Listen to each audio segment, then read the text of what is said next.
Magandang araw mga kagang.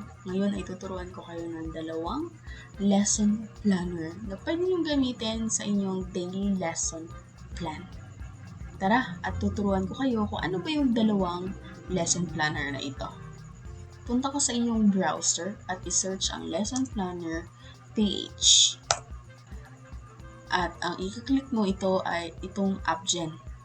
So, pwede mong i-click itong 4A's at pwede rin itong 5A's. So, ang 4A's is yung traditional, ang 5A's yung usually na ginagamit na ngayon, and most applicable siya sa science and math. So, dito, kung gagamitin mo ang lesson planner for 4A's at saka 5A's, the same lang yung process. So, pwede kang mag-log in sa iyong gamit ang iyong Google account.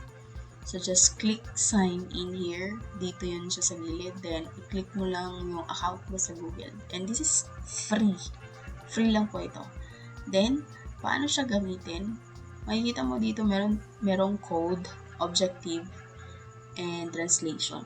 Sa code is yung usually na nasa MELCs. So, pwede mong gamitin ito. Ito, ilalagay ko yung last use ko sa Earth and Life. So, ito. Ito yung code na nasa MELCs. At saka ito yung objectives, yung most essential learning competencies na nandoon sa MELCs. So, pwede mo siyang i-copy. Or pwede din maglagay ka ng specific mo na objectives. So, English lang. Or kung gusto mo Filipino, click that one. Tapos, click submit. So, kapag ganito, I'm sorry, I can't assist with that. Pwede kang mag-choose ng Smarter AI. So, usually, hindi gumagana ata yung standard AI. Pwede rin yung Smarter AI yung gamitin. Then, just click submit. So, mag-generate lang siya ng lesson yung AI. Ito yung website.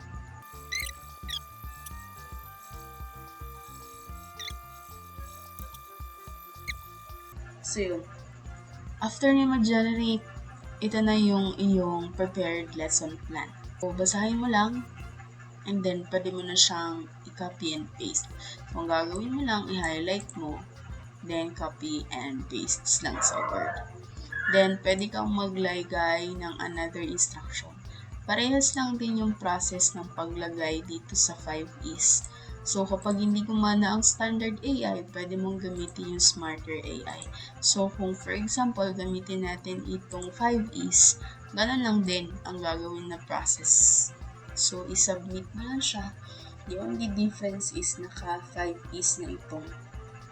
Pangalawa is yung i-search mo yung auto classmate. So, ilagay mo lang auto classmate. Then, search.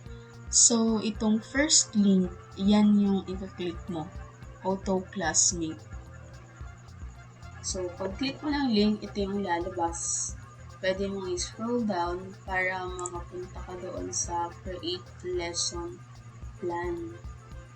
So, pag-click mo ng create lesson plan, mapupunta ka dito.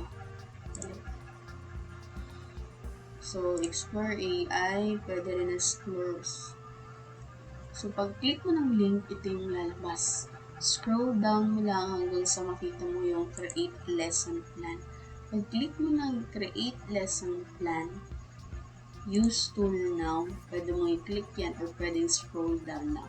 Then, makikita mo dito all grade levels, powered AI. So, pwede mo i-click, pwede hindi, pwede rin na mamili ka doon. So, pwede rin na hindi na. So, yes, just choose tool. Pwedeng faster, pwede rin din more. So, i-click mo lang. So, ito yung gagamitin ko itong faster. So, i-click mo kung anong grade level. Say grade 12. Anong gusto mong ma-learn nila? About how to calculate moment of inertia. Pwede ikaw na bahala, pwede rin naman siyang objectives. Then, anong content area? ilalagay mo science, math, or ano nga bang subject. And then, anong state? So, that is Philippines. So, ilalagay ko Philippines. Then, i-align ko sa lesson natin dito sa Pilipinas. Then, i-click itong generate lesson plan.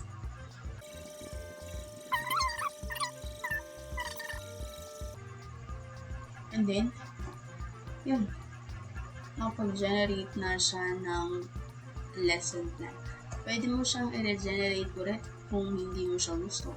Pwede mo rin siya na i-copy and paste sa Word diretso kung gusto mo.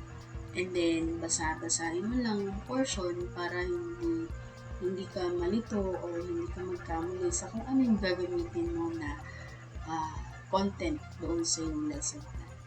I hope nakatulong ito tutorial na ito mga kagham. Hanggang sa muli. Paalam!